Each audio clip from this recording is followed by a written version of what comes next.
మీ ద్వారా అంటే సహజంగా చదువుకున్న వారు ఎవరన్నా విద్యా సంబంధించిన వాళ్ళవ్వచ్చు, లేదంటే బిజినెస్ సంబంధించిన వారు మీ ద్వారా తొందరలోనే మంచి నూతనమైన వస్తువు సంబంధించిందవ్వచ్చు, వ్యాపార సంబంధించిందవ్వచ్చు, ఏదైనా సరే ఒక మాఘమాసం మొదలుకొని మీరు ప్రారంభించిన ఏ పనైనా సరే నూతన సంబంధించిన విషయాలన్నీ గూడా అదే విధంగా అన్ని అనుకూలత సూచిస్తుంది.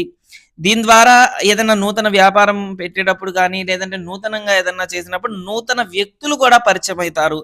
ఆ పరిచయమైన వ్యక్తుల ద్వారా ధనలాభం, ధాన్యలాభం, అదేవిధంగా మంచి సంతాన యోగం అనేది సూచిస్తుందనమాట. సంతానపరంగా అన్నిట్లో కూడా యోగదాయకంగా ఉంది. సహజంగా ధనస్సు రాశి వారికి ఎన్నో ఇబ్బందులు పడి ఇప్పుడు వచ్చారు. అయితే ఈ మాసం నుంచి వీళ్ళకి చాలా మంచి ఫలితం ఉందనమాట. వాస్తవంగా చూసుకుంటే మనకి కార్తీకం, మార్గశిరం వరకు గూడా చాలా ఇబ్బందులు పడ్డారు.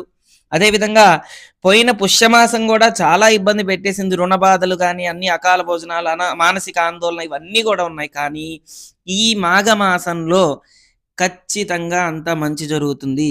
ఎటువంటి